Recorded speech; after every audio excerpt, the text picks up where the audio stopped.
Our next guest I met him, in actual fact, I think it was at a BP function. And he went on to a very, very successful commercial career. Probably still got one. I'll ask him in a second. But he was one of New Zealand's more preeminent footballers, Frank van Hattum. And I think he was a goalkeeper. Sure, he was a goalkeeper. In some of the glory days, it has to be said, of New Zealand football, we've qualified for the World Cup as a country. We are one of the few. I think overnight Brazil and Ecuador qualified out of South America, and Australia has as well. So the World Cup will be, what, next year in the United States. Oh my gosh, that's going to be interesting. But anyhow, this year is a sort of a curtain raiser, I guess you could describe it. FIFA have been holding the World Club Championships. And for reasons that are completely beyond me, New Zealand sent part-timers Auckland City. They didn't send, and Auckland City is, I think, they're mostly amateurs. Partly amateurs. I'll ask our next guest about who they are in just a second. But anyhow, as you probably are aware, there is probably the major sporting, believe it or not, one of the major sporting stories of the last 48 hours has been that at the World Club Soccer or Football competition in the US, Cincinnati, I think this game was played. New Zealand team representative Auckland City went out there, played Bayern Munich, and got thrashed 10-0. It was half-time 6-0. And there has been major, for example, the BBC has headlined it, embarrassing new format faces scrutiny, a mismatch off and on the pitch. And there have been a whole series of criticisms flowing of the FIFA competition in the US as a result of this particular result. Well, joining us to talk about it and what it all means, and should we be embarrassed, and why did that game happen anyhow, and all that sort of stuff, is former New Zealand football international and, as I remember, a very good commercial leader in his own right, Frank van Hattum, and he joins us now. Frank, welcome to the show. Did I get that right? Is that where I last met you? Yes, it was. It was probably 20 years ago, 25 years ago. You had hair. You'd just come out of Parliament Creek. Unlike yourself, Frank. I've got heaps. It's one thing I've got. That's so the it was Dutch about in that, you. and I was it is Dutch. Yes. So we met at. You were heading at that time, as I remember, BP in this country, weren't you?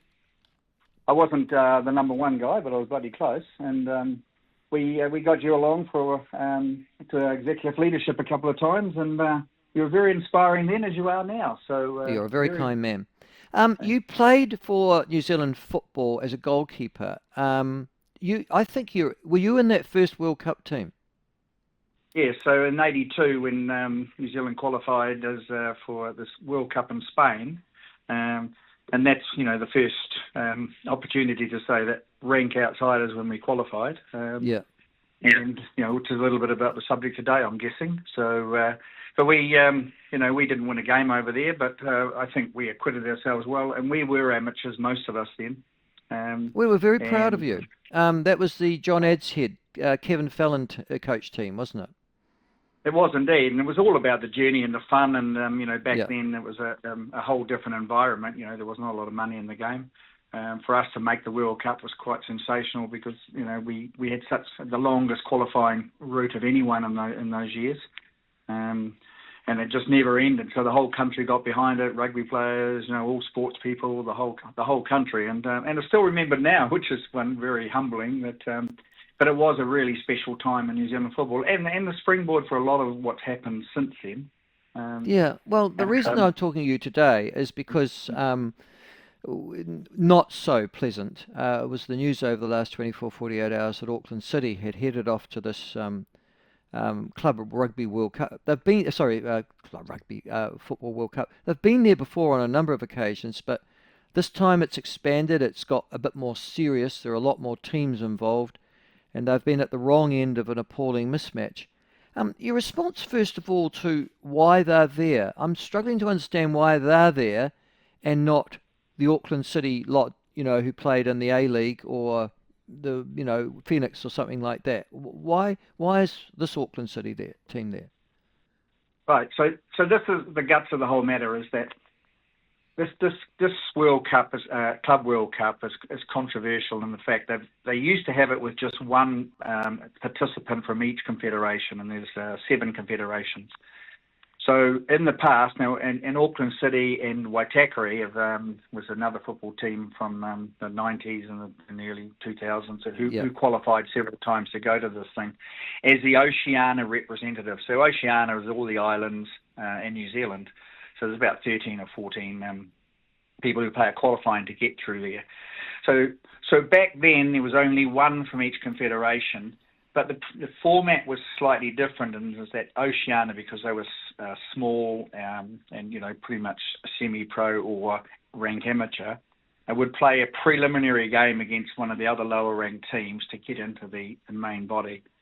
So the reason that Auckland, the new Auckland franchise, Auckland AFC, or Phoenix are not involved is because they're not registered in OFC or Oceania.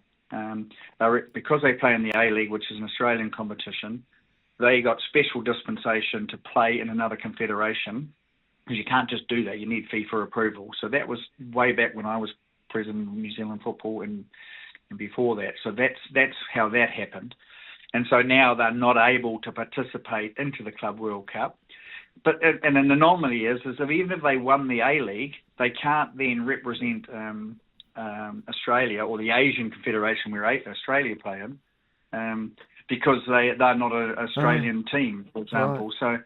So it is an anomaly. So this by putting this into a format of 32 top club teams, you really are bringing in the rank outsider status that can come in there, because I think I saw a stat yesterday that Bayern Munich are one of the top 10 clubs in the world. Auckland City, if you look at them, how they rank the leagues, and professional football is so big around the world. I mean, there's something like 5,000, 6,000 professional teams out there. And we're ranked somewhere about 4,999. Just to get 5,074th, Frank. Something like that, 5,074th. Yeah. And you can argue whether it's 1,000 either way of that, but it's still a big difference and a big gap.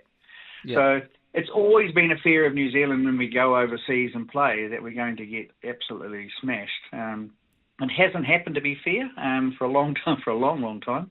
Yeah. But anything over 5 or 6 is an absolute hammering in football. And it's unfortunate that it's happened because, and you can't blame Auckland. There's some well-meaning people who've done a hell of a lot for football. They've done a really great job in getting there. It's not their fault that they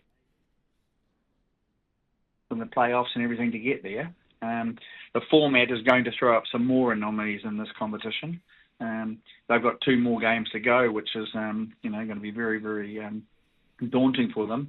But there'll be other teams that are getting thrashed. I saw one result the other day was 5-0.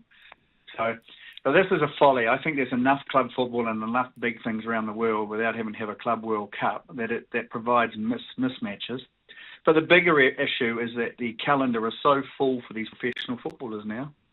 So FIFA, and I was trying to work out myself why on earth they expanded it. But it's because FIFA needs these international competitions, doesn't it, to make its own money outside of World Cup year. Is that right? Yes. So I was on a FIFA committee for a while, so I got to know quite intimately some of the finances of the whole thing. So FIFA make a hell of a lot of their money in from a 4-year cycle with the World Cup, and now the women are getting very, very big in the World Cup as well. So that these are the opportunities in TV rights that pretty much fund the game worldwide for the next 4 years. So this was started as a club thing, and now it's the personal crusade of the president, Infantino. And there is big super money. I mean, New Zealand, Auckland's going to come back and bring $3.5 million. The other clubs participating are up for 10. It's $1 billion exercise going on over there in US dollars. Yeah, and that was the thing that struck me as well. Extraordinary that even though Auckland might go and get hammered 10-0 again and 10-0 again, I think one of the places that's playing is the Portuguese giant Benfica as well in this particular they're playing tournament. Next, and then also I've got Boca Juniors, which is no slug, Maradona played. Boca Juniors as well. Good grief. But now this is wonderful for those kids that have gone over there and, given up their day jobs of painting and, paper hanging and all the other stuff. So great experience for them. Big money coming back into that club and to be shared and to fund the leagues. But But it's also, remember, the World Cup. New Zealand's qualified for the World Cup next year in Canada and Mexico and the US.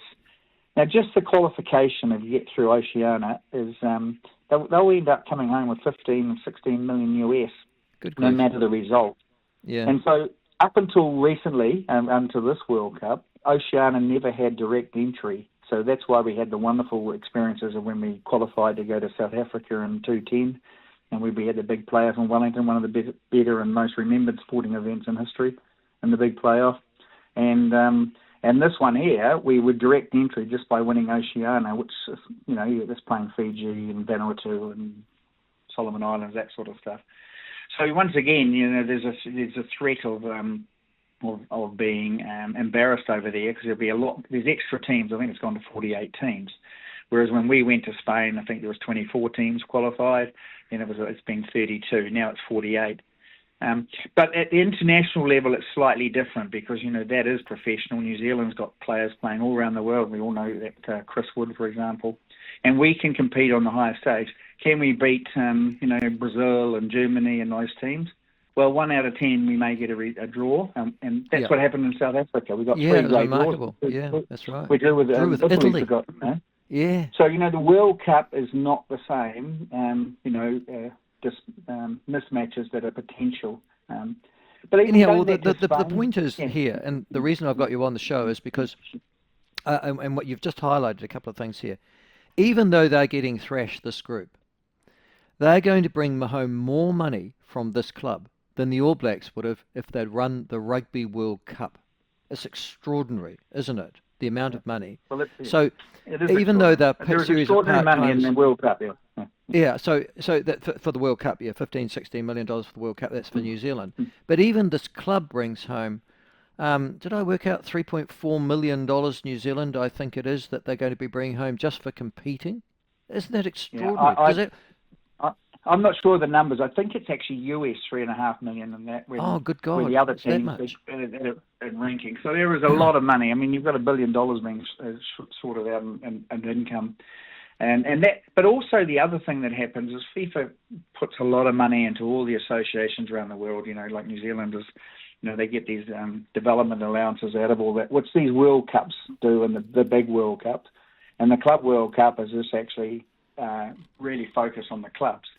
But you're right, that filters into New Zealand football, and how they pay the players or reward the players. I'm not privy to that anymore. But in the past, for example, when one of these teams like Auckland or Waitakere made the Club World Cup, the money was about some with the club and then some with the rest of the league to help fund the national leagues, because money was very tight in those days. So I've got the answer to that question, by the way, Frank. I've got the answer to the question.